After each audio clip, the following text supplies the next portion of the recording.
हरे कृष्णा। तो सभी भक्तों का स्वागत है आज की भगवद गीता क्लास में। आज हम पार्ट 3 स्टार्ट करेंगे, कंटिन्यू करेंगे। तो पहले मंगलाचरण करते हैं।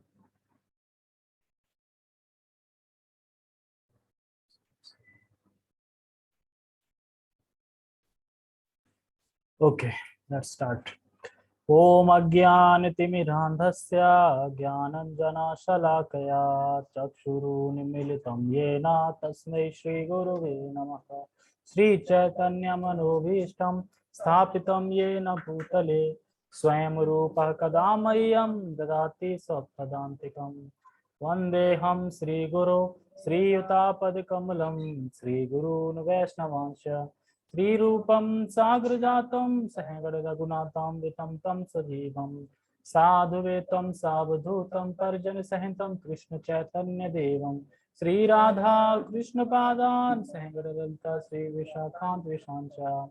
हे कृष्ण करुणा सिंधु दीनबंधु जगत्पते गोपेश गोपिका कांता राधा कांता नमस्तुते। तप्त कांचना गौरांगी राधे वृंदावनेश्वरी वृषभानुसुते देवी प्रणमामि हरिप्रिये। वाञ्छाकल्पतरुभ्यश्च कृपा सिन्धुभ्य एव च पतितानां पावनेभ्यो वैष्णवेभ्यो नमो नमः। जय श्री कृष्णा चैतन्य प्रभु नित्यानंद श्री अद्वैत गदाधर श्रीवासादि गौर भक्तवृंद। हरे कृष्णा कृष्णा कृष्णा हरे हरे, हरे राम राम राम हरे हरे।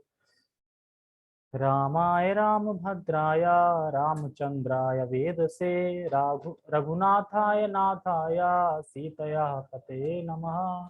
नमो विष्णुपादाय कृष्णपृष्ठाय भूतले श्रीमते भक्ति वेदांत स्वामिने इति नामने। नमस्ते सारस्वते देवे गौरवाणी प्रचारिणे निर्विशेष शून्यवादी पाश्चात्य देशतारिणे। ओके, हरे कृष्णा।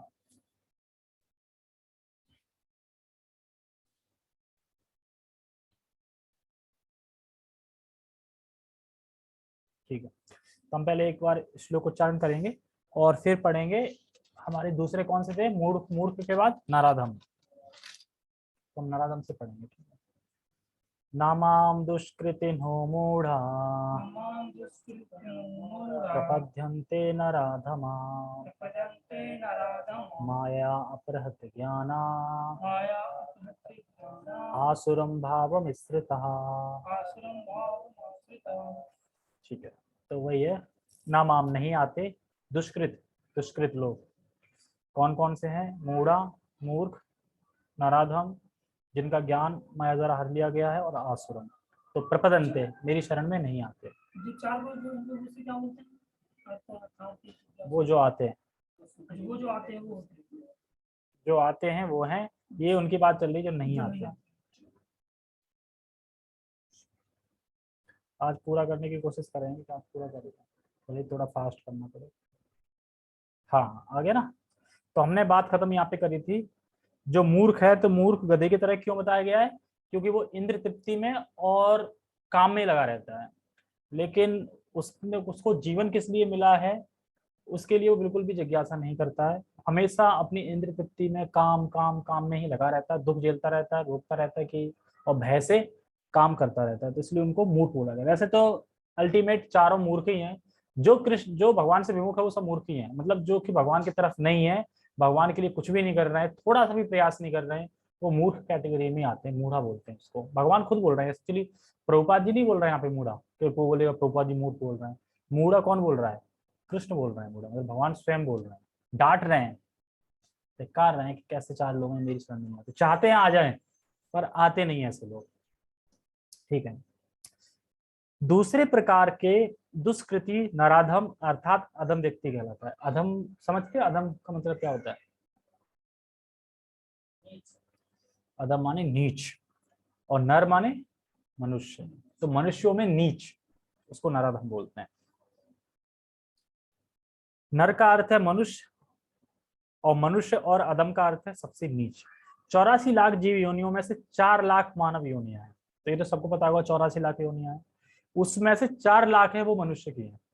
उन 4 लाखों में भी डिवाइड है, कोई काले होते हैं, कोई गोरे होते हैं, कोई कैसे होते हैं, है ना, अलग अलग है ना, कोई बहुत असुरी प्रभाव के हैं, कोई देवता के हैं, देवता जैसे हैं, कोई बीच के हैं, कोई तमोगुणी है, कोई रजोगुणी, तो इसमें भी बहुत डिवाइडेशन है, बहुत सारे हैं। तो उसी में बता रहे कि 4 लाख में भी इनमें से अनेक निम्न मानव योनियां हैं, जिनमें से अधिकांश असंस्कृत हैं। सभ्य मानव योनियां वे हैं जिनके पास सामाजिक, राजनीतिक तथा धार्मिक नियम हैं।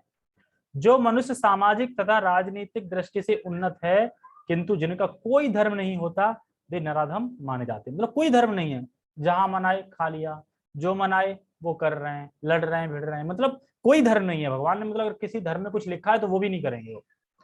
मतलब कि अगर सरकार ने भी कोई नियम बनाया है ना कि रेड लाइट क्रॉस मत करो, वो भी करेंगे वो।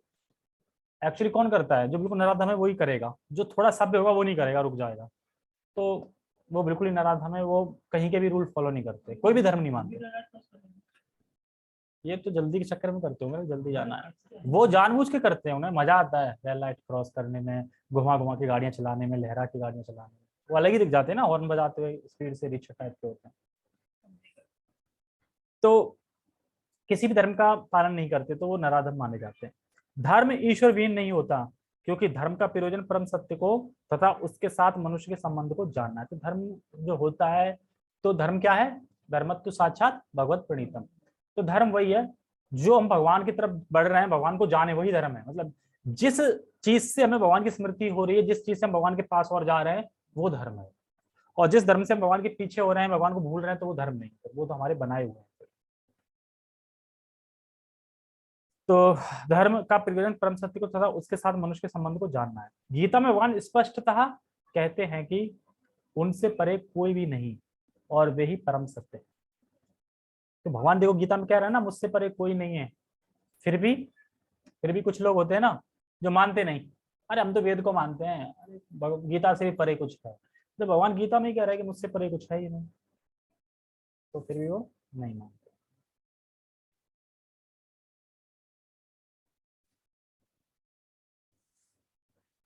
इंद्र एक्चुअली माया तो घुमा ही रही है सबको, माया तो सबको घुमा ही रही है, लेकिन इच्छा तो हमारी होती है ना, इच्छा फ्री विल हमारी है ना। हम जैसे कि मान लो कि अगर मेरे सामने प्रसाद भी है प्लस रेस्टोरेंट का वैसा खाना भी है, तो इच्छा तो तुम करोगे ना तुम्हें कौन सा खाना है।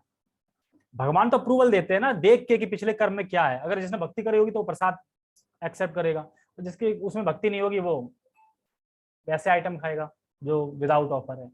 तो इच्छा जरूरी है ना, इच्छा फ्री विल है, बाकी सब तो प्रकृति 3 गुणों के हिसाब से। लेकिन इच्छा तो मैं कर रहा हूँ, मैंने इच्छा करी कि आज मैं क्लास करूंगा, तो हो रही है क्लास, भगवान ने सारी व्यवस्था कर दी।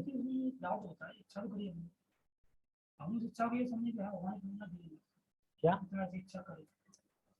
तो भगवान ने प्रेरणा दी, तो कभी तो तुमने इच्छा करी होगी ना। वो भगवान प्रेरणा किस चीज की दे रहा है? जो तुमने पिछले जन्म में किया है उसी चीज की तो प्रेरणा दे रहा है कि अब तुम नाई से बाल कटवाओ, अब तुम ये करो, अब तुम फील्ड की जॉब करो, अब तुम ये करो। सारा कुछ सेटअप है ना एक तरीके से। अभी बताओ कि इतने उसमें तुम्हें वही फैक्ट्री क्यों मिली, इतने उसमें तुम फील्ड की जॉब ही क्यों कर रहे हो, बाकी क्यों क्यों नहीं कर पाई? क्योंकि पिछले जन्म से जो चला आ रहा है ना, जो कर्माज है, तुम्हारी जो इच्छाएं रह गई हैं, उसके साथ भगवान तो फुलफिल कर रहे हैं। बस हृदय में बैठे हैं, वो क्या करते हैं, तुमने सोचा उसको पूर्ण करते हैं। लेकिन जैसे ही हम भगवान की भक्ति करने की सोचते हैं तो भगवान खुश होते हैं, फिर तुम्हें ऐसे ऐसे जगहों से मिलाएंगे कि तुम भक्ति में जुड़ोगे। मान लो कि हमने जब स्टार्टिंग करी थी कि चलो भक्ति करेंगे, तो फिर इस्कॉन मिला दिया, इस्कॉन में प्रभु जी मिला दिए, ठीक है, क्लास मिला दी। फिर मन इच्छा करी थी वृंदावन जाएं भक्तों के संग, तो वो भी हो गया। तो धीरे धीरे सारी चीजें कर रहे हैं, ठीक है। तो हमें समझनी चाहिए कि मान लो मैंने इच्छा करी कि मुझे ना 1 करोड़ रुपए मिल जाए, तो वो थोड़ी मिलेंगे, क्योंकि पिछले कर्म में नहीं है ना। तो कहाँ से मिल जाएंगे? तुम करते रहो इच्छा, तो वो फुलफिल नहीं होगी। तो इच्छा हमें वही आती है जो हमारे पुराने संस्कार है उसके हिसाब से। हर कोई पुराने संस्कारों के हिसाब से हमारे देते हैं। तो एक्चुअली वो इच्छा भगवान ही दे रहे हैं, पुराने संस्कारों के हिसाब से दे रहे हैं ना। जैसे पुराने संस्कार हम जिसने मर्डर मर्डर किए हैं, तो वो फिर कैसा होगा? वो नालायक ही निकलेगा, वो उस हिसाब से काम करेगा। देखे होंगे ना, जैसे मान लो कुछ लोग होते हैं ना जो ऐसे घर में जन्म लेते हैं जहाँ में जो गुंडागर्दी वाली फैमिली वाले होते हैं, तो उस आत्मा को वहीं क्यों जन्म मिला? क्योंकि वो उसका स्वभाव वही था। प्रकृति ने ढूंढा कि ये कैसे हैं कर्म इसके, उस हिसाब से। भक्तों का संग तथा कथित कैसे भी सुकृति जुड़ गई, भक्तों का संग मिल गया, किसी ने रास्ता पूछ लिया बता दिया, सुकृति हो गई, फिर और सुकृति होगी, फिर सुकृति होते होते फिर भक्तों में आ जाता है सब, ऐसे करके जाता है, ठीक है। ओके, आपस में चैंटिंग करोगे तो वैसे भी तुम पे पैसे नहीं है, 100 रुपये फाइन लग जाएगा और फिर क्या फायदा, फिर कुछ फायदा नहीं मिलेगी, ठीक है। ओके, अमीर होते तो कोई दिक्कत नहीं थी ना, तो 100 रुपये हाल फाइन, लो 100 रुपये बोलेंगे, है ना। ओके, मैं कहाँ पे था। हाँ, भगवान से परे कोई नहीं, परम सत्य नहीं है, भगवान गीता में बता रहे हैं। मनुष्य जीवन का सुसंकृत रूप सर्वशक्तिमान परम सत्य श्री भगवान कृष्ण के साथ मनुष्य की विस्मृत भावना को जागृत करने के लिए मिला है। तो हमें ये जीवन क्यों मिला है कि हम जो भूल गए हैं, विस्मृत मतलब अपनी स्मृति खो गए हैं, उस स्मृति को पुनः लौटाना कि तुम कृष्ण के दास हो और भक्ति में लगाना, इसलिए मुझे जीवन मिला है, ठीक है। जो इस अवसर को हाथ से जाने देता है वही नराधम है। ये एक्चुअली अवसर मिला, कहते हैं यार बड़ा अच्छा अवसर मिला है, काश के जॉब कर लेता वहां पे। ये कोई अवसर नहीं है, ये अवसर है, सु अवसर। सु मतलब बहुत अच्छा, ये होता है अच्छा, एक सु मतलब बहुत अच्छा। तो ये बहुत अच्छा जो अवसर मिला है, अगर इसको कोई जाने देता है तो नराधमी कहलाएगा। जैसे कहते हैं ना उसमें गीता में, कृपण, कृपण व्यक्ति कौन है। कृपण व्यक्ति यानी कंजूस। कंजूस व्यक्ति है कि जिसे मनुष्य शरीर मिला और उसने अपने मनुष्य शरीर से भक्ति के लिए कुछ भी नहीं दिया, तो वो कृपण है, कंजूस है। और एक कृपण का मतलब वो कंजूस होता है जो अपने धन का उपयोग भगवान के लिए नहीं किया और खुद के लिए भी नहीं किया। मतलब होता है ना, कुछ पैसा बचा के रखेंगे, खुद पे भी खर्च नहीं करेंगे, नहीं पैसे कम हो जाएंगे अकाउंट में, मतलब खुद पे भी खर्च नहीं कर रहे हैं, भगवान की सेवा में नहीं लगाया, और तो छोड़ो किसी और को भी नहीं दिया, मतलब कि कोई कुछ और भी कर लेता उसको भी नहीं दिया, इसको बोलते हैं कृपण। पैसा रखा रहा, रखी कर रखा ही रहा। मान लो कि किसी के पैसे 4 लाख रखे, अब 4 लाख पूरी जिंदगी रखे रहे, 100 के साल नहीं नहीं रखे ही, तो उनका कुछ यूज हुआ। मान लो कि किसी को वो दे देता कि चलो मंदिर के लिए दे देता, ऐसे ही दे देता, क्योंकि मांग लेता कि मैं तुम्हें वापस लौटा दूंगा, तो उसका यूज तो होता ना पैसा, कि चलो उस पैसे से कुछ बन गया, बाद में फिर महंगे मिल गए, वो तो महंगे में ही रखे थे उसके पैसे। तो इसको कंजूस बोलते हैं कि नहीं रखा ही रहा, कुछ यूज ही नहीं कर पाया पैसों का।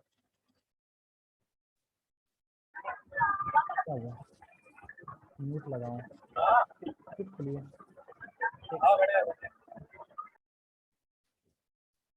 ओके, तो तुम मैसेज देखते रहा करो, ठीक, बता दिया करो। ओके, मैं कहाँ था। हाँ, शास्त्रों से पता चलता है कि जब बालक माँ के घर में अत्यंत असहाय रहता है तो वह अपने उद्धार के लिए प्रार्थना करता है और और वचन देता है कि गर्भ से बाहर आते ही वह केवल इंद्र तृप्ति करेगा, इंजीनियर बनेगा, डॉक्टर बनेगा।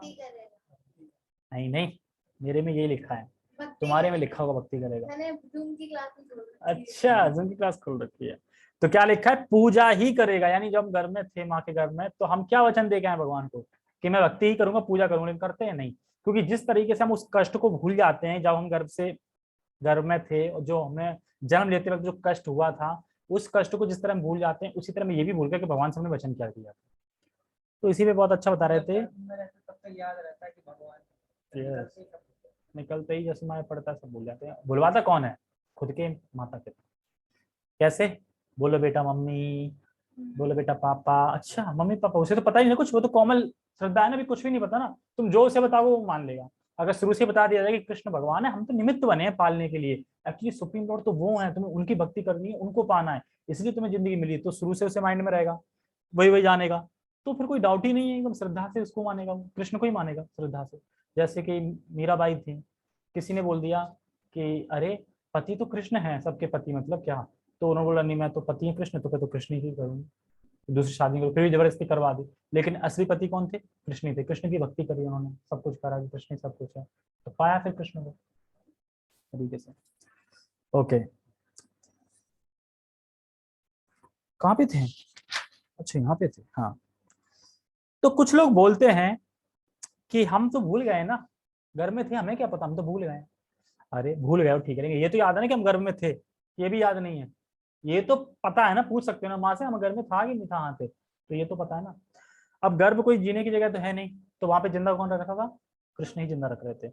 इसलिए बताते हैं कि भक्तों को कभी चिंता नहीं करनी चाहिए कि कृष्ण ने जब घर में जिंदा रखा तो यहाँ भी रखेंगे, और मारना होगा तो बाथरूम में भी मार देंगे, तुम बाहर मत जाओ। तो इसलिए किसी बीमारी से, कोरोना से, इन सबसे डरना नहीं चाहिए, जो नियम बताए हैं वो फॉलो करने चाहिए बस। तो जब भी माँ बाप बोले अरे मैंने तुझे बड़ा किया, जन्म दिया, पैदा किया, और तू ये भक्तियां कर रहा है? यही बोला था मैंने करने के लिए, तो कह रहे हाँ यही बोला था, एक्चुअली भगवान ने तो यही बोला था ना, तो ये बोलना चाहिए हाँ यही बोला था करने के लिए, तो फिर करना चाहिए। ओके, आगे बढ़ो। संकट के समय ईश्वर का स्मरण प्रत्येक जीव का स्वभाव है, क्योंकि वह ईश्वर के साथ सदा से संबंधित रहता है। किंतु उद्धार के बाद, उद्धार मतलब जन्म लेने के बाद बालक जन्म पीड़ा को और उसी के साथ अपने उद्धारक को भी भूल जाता है, क्योंकि वह माया के वशीभूत हो जाता है। देखो देखिए इसमें बता रहे थे प्रभु जी की जब जीव माँ के घर में होता है तो भगवान से प्रार्थना करता है और भगवान के दर्शन करता है, देखता है, तो हर जीव नहीं देखता। जो जीव पापी है वो नहीं देखता, जो जीव पुण्य आत्मा है वो देखता है, वो दर्शन भी करता है, देखता भी है और शपथ भी लेता है मैं आपकी भक्ति ही करूंगा। जो पापी है उसे तो पाप भोगना है ना, वो तो पापी भोगेगा। तो ऐसा बता रहे थे। मतलब अब डाउट है कि मतलब हर किसी को भगवान के दर्शन होते हैं या फिर जो पुण्य आत्मा उसी को होते हैं। तो यहाँ पे पुण्य आत्मा का बताएंगे। अभी तक शास्त्र में भागवत में आया नहीं कि हर किसी को दर्शन होते हैं। जो पापी होती है, पापी आत्मा, उनको दर्शन नहीं होते, वो तो उसमें घुटते रहते हैं, दर्द से आते हैं और बाहर फिर सड़ते हैं तरीके से। लेकिन जो पुण्य आत्मा होता है उसको होते हैं, उसको बता देखो तुमने पीछे किया था, तुम बच गए थे, अब की बार भक्ति करना था। जो पुण्य आत्मा होता है ना उसको समझाते हैं। तो फिर कहता है हाँ हाँ। और कौन आता है? नारद आते हैं, बताते हैं, टीवी स्क्रीन दिखाते हैं, देखो पिछले जन्म में ये किया वो किया। और भगवान के दर्शन भी होते हैं जो बहुत अच्छे भक्त उन्नत होते हैं, जैसे महाराज परीक्षित, भगवान के दर्शन घर में ही हो गए थे उनको, तो उन्हें घर के दर्शन भी होते।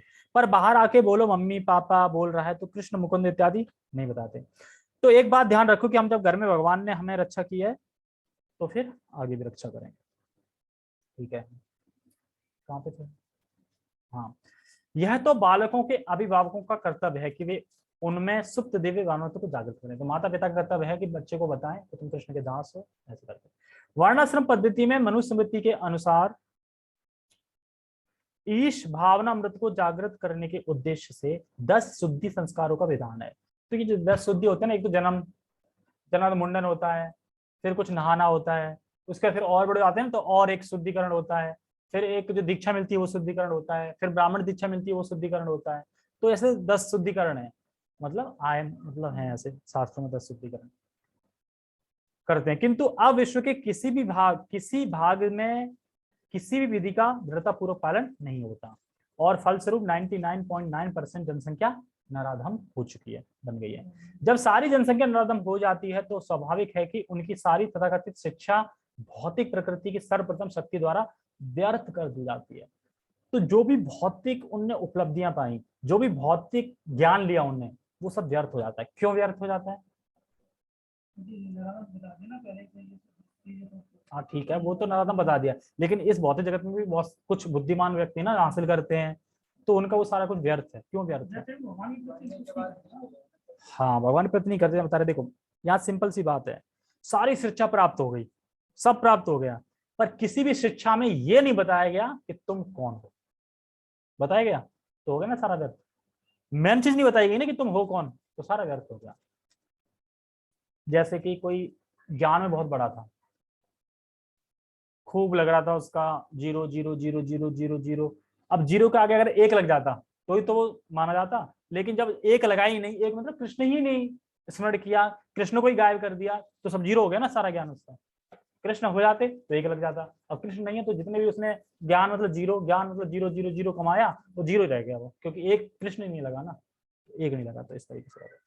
तो फिर जब वो व्यर्थ हो गया तो कैसे सुखी रहेगा? फिर वो तो सुखी नहीं रह सकता।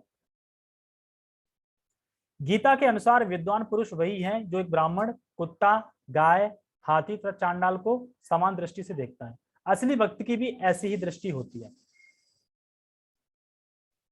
असली भक्त की भी दृष्टि ऐसी होती है। गुरु रूप ईश्वर के अवतार श्री नित्यानंद प्रभु ने 2 भाइयों जगाई तथा मधाई नामक विशिष्ट नराधमों का उद्धार किया और यह दिखला दिया कि किस प्रकार शुद्ध भक्त नराधमों पर दया करता है। अतः जो नराधम भगवान द्वारा बहिष्कृत किया जाता है वह केवल भक्ति की अनुकंपा से पुनः अपना आध्यात्मिक भावनामृत कर सकता है। श्री चैतन्य महाप्रभु ने भागवत धर्म का प्रवर्तन करते हुए संतुष्टि की है कि लोग विनीत भाव से भगवान के संदेश को सुने। ये मैं कहाँ पहुंच गया? ओ, ये तो बहुत आगे पहुंच गया। ठीक है, मैं समझा देता हूँ। देखो इसमें बता रहे हैं कि अगर कोई भगवान की विद्या प्राप्त करता है तो उसमें विवेक आ जाता है। वो देख पाता है कि एक्चुअली इसमें भी आत्मा है, उसमें भी आत्मा है, इसमें भी आता है, नियामिक हो जाता है वो, मतलब अच्छे उसमें आ जाता है। लेकिन अगर कोई इस जगत की विद्या को प्राप्त करता है तो क्या होता है? एक तो उसमें अपने को श्रेष्ठ समझने का घमंड आ जाता है और दूसरों का शोषण करना चाहता है, फिर हमें ज्यादा होता है ना, दूसरे के बेवकूफ, दूसरों को शोषण करो। तो ये दो चीजों का फर्क है विद्या में। और बता रहे हैं कि प्रभुपाद जी बता रहे हैं कि किस प्रकार भगवान ऐसे नराधमों को डांट रहे हैं कि मेरे शरण में नहीं आते। तो श्री चैतन्य महाप्रभु जब नित्यानंद प्रभु आए थे तो उन्होंने जगाई मगाई का उद्धार किया था, जबकि वो नराधम थे, नराधम कैटेगरी में थे। वो क्यों किया? तो भक्त ये बताना चाह रहे हैं कि भक्त मतलब भगवान ये बताना चाह रहे हैं कि भक्त कैसा होता है, कि भक्त ये चाहता है कि जो नराधम है वो भी भगवान की शरण में चला जाए। ऐसा भक्त का हृदय होता है। भक्त चाहता है, जैसे कि नित्यानंद प्रभु ने कहा मार खाने के बाद भी, जबकि वो स्वयं शेषनाग है, बलराम है, फिर भी। तो यही प्रभुपाद जी बता रहे हैं कि भगवान ऐसे नाराज हमको डांट रहे हैं। क्यों डांट रहे हैं? क्योंकि मेरी शरण में नहीं आते। लेकिन भगवान का भक्त जानता है कि भगवान चाहते हैं कि ये नाराधम मेरी शरण में आए। एक्चुअली भगवान तो डांट रहे हैं, कह रहा है तू नाराधम है, मेरी शरण में नहीं आता। लेकिन भक्त क्या, भक्त जानते हैं कि भगवान क्या चाहते हैं। भगवान ये चाहते हैं कि एक्चुअली ये नाराधम भी मेरी शरण में आए, तो भक्त उसको लेके आते हैं। फिर थोड़ी बहुत भक्ति कहीं ना कहीं कैसे मिल जाती है, तो वो आते हैं। जब जगाई मगाई आ गए ना भक्ति में, ऐसे करके। और बता रहे हैं प्रभुपाद जी, संदेश को सुने। देखो प्रभुपाद जी बता रहे हैं यहाँ पे कि अगर व्यक्ति दुष्कृतिवान है तो जाहिर सी बात है कृष्ण को नहीं सुनेगा, न कृष्ण को स्वीकार करेगा। लेकिन अगर वो सुनता है, मतलब भगवान का मतलब स्वीकार तो नहीं कर, पर सुनता है, भगवान सुनता है, तो उसे समझ आता है कि भगवान ही सब कुछ है, मतलब भगवान ही सब कुछ है, भगवान ही महान पुरुष है, ये समझ में आता है। फिर वो धीरे धीरे सुकृतिवान होता जाता है और भगवान के शरण में फिर जाने लगता है। इस संदेश का सार भगवत गीता है। विनीत भाव से श्रवण करने मात्र से अधम मनुष्यों का उद्धार हो सकता है, किंतु दुर्भाग्यवश वे इस संदेश को सुनना तक नहीं चाहते। परमेश्वर की इच्छा के प्रति समर्पण करना तो दूर रहा। देखो कोई व्यक्ति अगर बहुत नराधम है तो स्वाभाविक रूप से कृष्ण की सेवा नहीं करेगा। और भक्तों के मुख से जब वो सुनेगा, मान लो सेवा तो नहीं कर रहा भगवान की, पर भक्तों के मुख से सुन रहा है, आते ना कुछ सुनने लगते हैं, सेवा में कुछ नहीं कर रहे भगवान की, लेकिन सुनता है। तो सुनते सुनते धीरे धीरे क्या होता है, उसे समझ आ जाता है। क्या समझ आता है? कि भगवान कितने महान है और भगवान के भक्त भी कितने महान है, और फिर वो सेवा करने लगता है। तो एक्चुअली जब हम किसी के रूप गुण लीला को सुनते हैं बार बार बार बार बार बार, तो चित्त पे धसता है, फिर हम सेवा करने लगते हैं, क्योंकि हमारा स्वाभाविक रूप स्वरूप क्या है? सेवा का। क्योंकि एक बात, जब भी हम कभी कष्ट में होते हैं, बहुत डेंजरस में, तो हम किसको याद करते हैं? जब कहीं कोई होप नहीं रहती, भगवान इस बार तुम बचा लो, बस अब नहीं करूंगा। क्यों? क्योंकि हमारा शाश्वत संबंध भगवान से ही है, या किसी से संबंध शाश्वत नहीं। पहले हम कर सकते हैं, लेकिन लास्ट पे आके भगवान पे जाएंगे। क्यों? क्योंकि सच्चा शाश्वत संबंध भगवान से ही है और किसी से नहीं। मान लो कि कभी कुछ हादसा हो जाता है, वो भगवान निकलता है ना एकदम, मतलब हर कोई, जहां तक कि जो डॉक्टर है वो भी क्या कहते हैं, हमने सब कुछ कर दिया, बाकी भगवान की वो है। तो भगवान से हमारा शाश्वत संबंध है, इसलिए हम भगवान को याद करते हैं मुसीबत में। मान लो कि जंगल में गए, शेर आ गया सामने, तो बताओ तुम किसका स्मरण करोगे फिर? मान लो कि तुम मरने वाले हो, तो ये तो भगवान बचा ले, ये तो करोगे ना उस टाइम पे। मरते समय भगवान का स्मरण हो या ना हो, जब मरते समय मर रहे हैं तब पता नहीं किसका होगा, लेकिन उससे पहले क्या करें? भगवान आज बचा लो, अब कभी जंगल में नहीं आऊंगा दोबारा। आएगा ना? ये तो नहीं कहोगे मम्मी बचा लो मुझे, पापा बचा लो, वो तो पता है ही नहीं। तो ये स्वाभाविक है, और आगे प्रभुपाद जी बताएंगे भी इसमें। तो कई बार सुनने के बाद किसी नई वस्तु पर हम विश्वास होता है। जैसे बता रहे हैं, कोई वस्तु अगर नई आई है तो सुनने के बाद हम कब विश्वास करते हैं? उस नई वस्तु पे विश्वास करते हैं सुनने के बाद। मतलब सुना कुछ, कर फलाना फलाना पता है तुम्हें, फलाना फलाना एक टैबलेट आई है, उससे तुरंत बुखार चला था, नई नई टैबलेट आई है, सुना। फिर हम ये सोचेंगे, ढूंढेंगे कि क्या यहाँ, मतलब क्या कोई इसे खा के मतलब स्वस्थ हुआ है? हाँ हुआ है, तो फिर अपनाएंगे। तो इसी तरह से है भगवत गीता। तो भगवत गीता भगवान कृष्ण बताते हैं, एक नहीं अनेक लोग इस भगवत गीता के ज्ञान से शुद्ध होके मेरे धाम को आए हैं, तो इसलिए हम इसको अपना लेते हैं। तो और ये भगवत गीता दवा से कितने लोगों को, और भगवत गीता जो ये दवा है, इसने पता नहीं कितने लोगों का उद्धार किया है। ठीक है, ये नराधम मनुष्य के प्रधान कर्तव्य की डटकर अपेक्षा करते हैं। मतलब प्रधान कर्तव्य क्या है? कृष्ण भगवान है, और डट के अपेक्षा मतलब कितना भी बताया जाए पर उसको मानेंगे नहीं। ये जो नराधम लोग हैं, कितना भी बताओ नहीं माने। ठीक है, तीसरे हैं दुष्कृति, यानी जिनका ज्ञान माया ने हर लिया है। मतलब माया या अपहृत ज्ञान, मतलब माया ने ज्ञान अपहरण कर लिया है ना, किसी को अपहरण कर लो, किडनैप कर लिया किसी को, तो ऐसी माया ने उसके ज्ञान को किडनैप कर लिया है, इन लोगों के ज्ञान।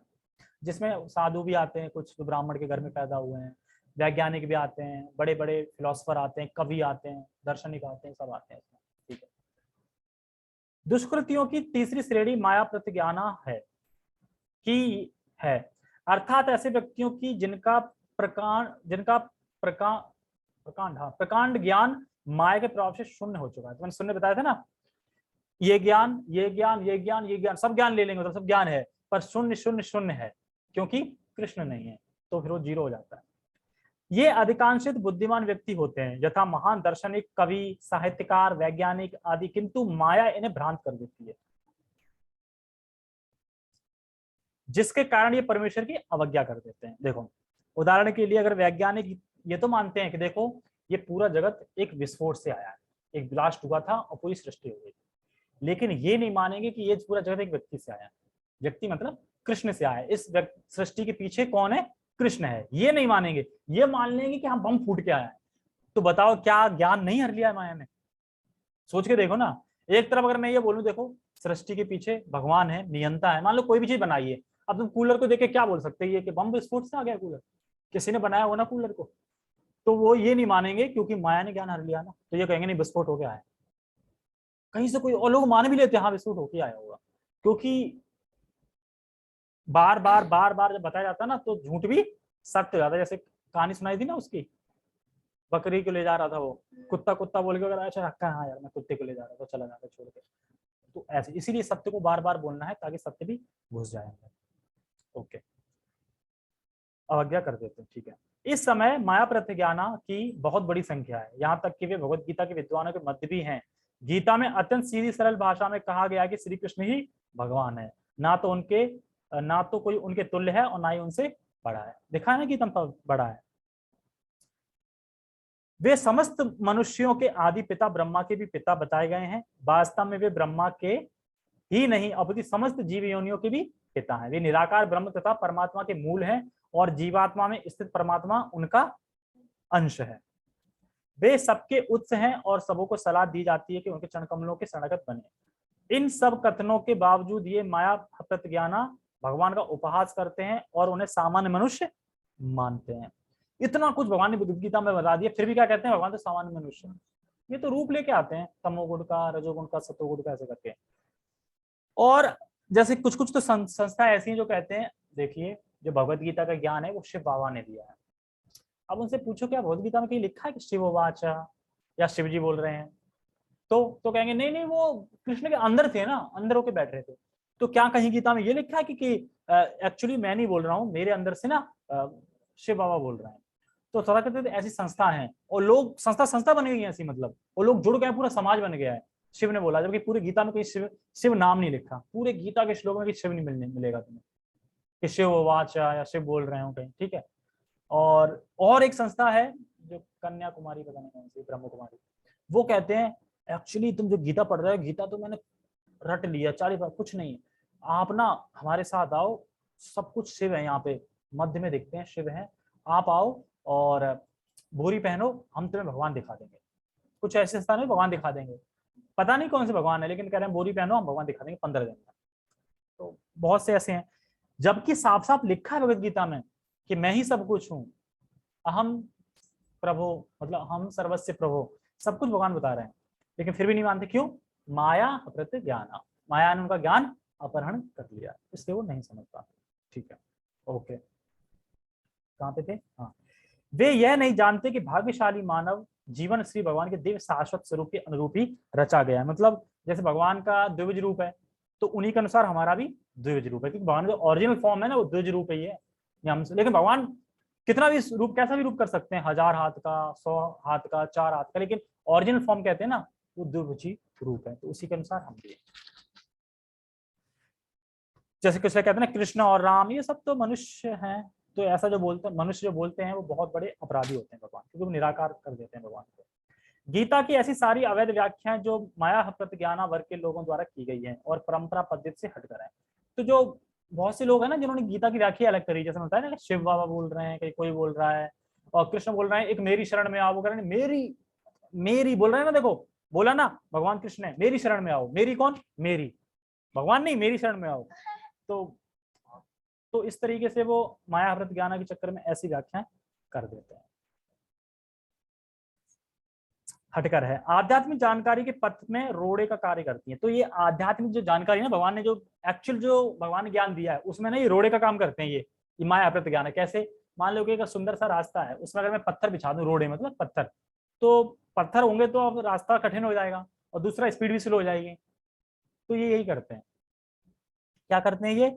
अच्छी खासी गीता भगवान ने बोली है, सूर्य के समान है, सब कुछ स्पष्ट है, फिर भी उसे घुमा के छुपा के कोशिश करेंगे उल्टा बताने की। मतलब सूर्य का जो, सूर्य के प्रति जो रोशनी में जो ज्ञान है उसको अंधकार से ढकने की कोशिश करते हैं और अपने व्याख्या करेंगे अपने हिसाब से। मतलब मान लो जैसे कि किसी की कोई चिट्ठी आई या उसमें अंदर चेक है, अब उस चेक को मैं यथावत दे दूंगा तो ठीक है, अगर उसमें मैंने अपने कुछ भी साइन कर दिए, थोड़े भी साइन मिला दिए, तो वो जीरो हो गया। तो इसी तरीके से अपना ज्ञान मिला देते हैं तो सारा कुछ सार खत्म हो जाता है। जैसे भगवान बोल रहे हैं कि मेरी शरण में आओ, पर मूर्ख लोग कुछ और, मेरी शरण का कुछ और मतलब निकाल देते हैं और किसी की शरण जाओ। तो हम भौतिक विषय पे कब बोल पाते हैं? क्या उत्तर है इसका? हम भौतिक विषय पर अगर बोलना चाहे तो कब बोल पाएंगे? जब उसकी हमारे पास किताब होगी और जब उससे हमने टीचर से सुना होगा। मान लो कि तुमने, अब मैं बोलूं कि 10th का विज्ञान का कुछ ये पार्ट बताओ, तुमने जब टीचर से सुना होगा तभी तो बताओगे, टीचर से पढ़ा होगा। तो अगर मैं तुमको किताब दे दूं 10वीं के और बोलूं स्कूल मत जाओ कभी, तो सीख लोगे? नहीं सीख पाओगे। लेकिन कुछ लोग कहते हैं हम टीवी से सीख लेंगे सब कुछ। कुछ कहते हैं ना हम तो टीवी से, हमें तो जरूरत नहीं। टीवी से तुम कभी भी कुछ नहीं सीख सकते। अगर टीवी से सीख लिया होता तो टीवी पे एक से एक चैनल है पढ़ाई के, 10th की, 12th की, बीए की, तुम पढ़ लो टीवी पे बैठ के। नहीं पढ़ोगे ना, जब तक सामने नहीं जाओगे तब तक। तो उसी तरीके से भगवत ज्ञान भी हमें प्रमाणिक उससे सीखना है, तब सीख पाएंगे। पर ये जो जो मूर्ख लोग हैं वो गीता का मतलब उल्टी सीधी व्याख्या करते रहते हैं, माया प्रति ज्ञान। तो जिससे गीता का यथावत ज्ञान, और जिसने गीता का यथावत ज्ञान किसी को दे दिया, बता दिया कृष्ण ही भगवान है, वो समझो उसने बहुत बड़ा उपकार किया उस पर। ये बता दिया ना कि कृष्ण भगवान, मतलब यथावत दे दिया ना उसने, कुछ मिक्स नहीं किया। तो ये बहुत अच्छा ज्ञान। ठीक है, आगे बढ़ते हैं। मायाग्रस्त व्याख्याकार ना तो स्वयं भगवान कृष्ण के चरणों की शरण में जाते हैं और ना अन्यों के सिद्धांत का पालन करने के लिए शिक्षा देते हैं। जिस तरह के गुरु होते हैं ना तो ये तो बताएंगे नहीं कि कृष्ण की शरण में जाओ, मतलब ना तो खुद बताएंगे, खुद जाएंगे, और ना दूसरों को जाने देंगे। तो इसमें प्रभु जी बता रहे थे कि अगर अब जाके देखो किसी मूर्ख गुरु के पास, फिर तुम सोचोगे कि प्रभुपाद जी कितने महान गुरु हैं जो कि कितना अच्छा ज्ञान दे रहे हैं। और गुरु के पास जाने के बाद वो अपने आप को ही भगवान बता देंगे, कहीं कुछ और बता देंगे, कुछ सब ऐसे ही है। मतलब खुद तो जाना नहीं भगवान की शरण में और दूसरों को भी नहीं जाने देंगे, इस तरीके से। तो वो भगवान जी बता रहे हैं। जैसे दक्षिण भारत के श्री, यहाँ से वो स्टार्ट हो गया है दूसरा असुरिम वाला, नास्तिक वाला। ठीक है, लिखा है देखो। दक्षिण भारत के श्री रामानुजाचार्य अलबद अलबंदरूग ने कहा है, हे प्रभु, आप उन लोगों द्वारा नहीं जाने जाते जो नास्तिक सिद्धांतों में लगे हैं। भले ही आप विलक्षण गुण, रूप तथा लीला से युक्त हैं, सभी शास्त्रों ने आपका विशुद्ध सत्वमय विग्रह प्रमाणित किया है तथा देवी गुण संपन्न दिव्य ज्ञान के आचार्य भी आपको मानते हैं। तो देखो बताते हैं कि आसुरी में क्या बताना चाहते हैं जो जो नास्तिक लोग हैं। देखो एक कथा आती है। एक बार एक हंस था, तो वो जा रहा था अपने गंतव्य पे, तो रास्ते में रात हो गई। तो रात हो गई तो एक पेड़ पे जाके बैठ गया। तो उस पेड़ पे उल्लुओं का समाज रहता था। उस पेड़ पे उल्लुओं का समाज, उल्लू का समाज। उल्लू बोलते हैं, अरे ये कौन आ गया है, कौन हो भाई तुम? तो कहते मैं ऐसे ऐसे हंसराज हूं मैं, और मैं सूर्य की रोशनी में निकला था, बट सूर्य की मतलब सूर्य अब डूब चुका है, तो मैं यहाँ के बैठ गया हूँ कि अगले दिन सूर्य निकलेगा तो निकलूंगा। तो वो कहते हैं सूर्य, सूर्य किस चिड़िया का नाम है, सूर्य क्या होता है? तो जो उल्लू हैं वो एक ही चीज पता है कि हर चीज चिड़िया होती है बस, और कुछ नहीं पता। मतलब अंधे होते हैं, चिड़िया होती है। तो वो बताते हैं देखो सूर्य होता है, सूर्य जब प्रकाश देता है सारा अंधकार खत्म हो जाता है, और जो भी हमारे अंदर अंधकार भरा है, फिर हमें मतलब सूर्य एक मतलब सूर्य एक ग्रह है, एक विवस्मान है, बताता है। तो कहते हैं अरे मूर्ख है, ये कहाँ से आ गया है मूर्ख है, सूर्य की बातें कर रहा है ये, सूर्य कुछ होता है? सूर्य तो होता ही नहीं, और सूर्य होता तो हमें नहीं दिखता। लेकिन उल्लू खासियत क्या है कि जब सूर्य आता है तो उन्हें वो अंधे हो जाते हैं, उनको दिखना बंद हो जाता है। तो वो सोचते हैं कि सूर्य है ही नहीं, बस एक चिड़िया जानते हैं बस, और कुछ नहीं जानते। तो वही यहाँ पे बता रहे हैं कि यही बात अमृताचार्य कह रहे हैं कि भगवान अपनी महिमा हर शास्त्र में, गीता में दे रखी है भगवान ने अपनी महिमा, पर वो कहते हैं हम तो ऐसे शास्त्र को मानते ही नहीं, भगवत गीता गीता इनको नहीं मानते, हम वेद को मानते हैं। अच्छा, तो भगवान गीता में तो कह रहे हैं कि वेदम वेदस्य सर्वे अहम वेद वेद्यो, भगवान तो बता रहे हैं कि वेदों के द्वारा मुझे ही जाना जाना है। तो ऐसे लोग नहीं मानते, क्योंकि इतने स्पष्ट होने के बाद भी उन्हें कुछ दिखाई नहीं पड़ता। मतलब इसमें स्पष्ट है ना, भगवत गीता में, भागवत में सब बता दिया है, फिर भी उन्हें कुछ दिखाई नहीं पड़ता, उल्लुओं की तरह। नास्तिक है ना, बिल्कुल दिखाई नहीं पड़ता, मूर्ख है, नास्तिक है, आसुरी लोग हैं, बता रहे हैं। तो इतना कुछ स्पष्ट होने के बाद भी नहीं बता पाते। तो ये चार भगवान की शरण में इसलिए नहीं जाते क्योंकि भगवान के भक्ति की कृपा प्राप्त नहीं है और निश्चित रूप से ये पापी हैं। अतएव मूढ़, नराधम, माया प्रज्ञानी अर्थात भ्रमित मनोधर्मी तथा नास्तिक, ये चार प्रकार के दुष्कृति कभी भी भगवान के चरण कमलों की शरण में नहीं जाते, भले ही सारे शास्त्र तथा आचार्य ऐसा उपदेश क्यों ना देते रहे। अब प्रश्न आएगा कि अच्छा, तो क्या कुछ ऐसे लोग भी हैं जो जाते हैं? तो हाँ हैं। तो वो अपन कल सीखेंगे कि कौन से चार लोग हैं वो जाते हैं। अब ये देखो, ये बड़ा अच्छे से बताया प्रभुपाद जी ने, चार लोग नहीं आते, और जो चार लोग आते हैं वो छोटे से बताया। क्यों? क्योंकि इनकी जनसंख्या ज्यादा है ना जो नहीं जाते।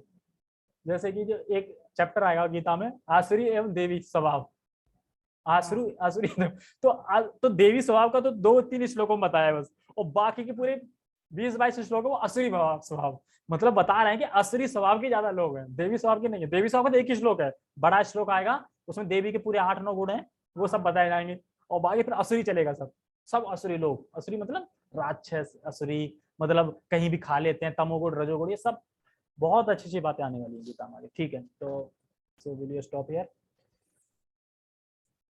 हरे कृष्णा।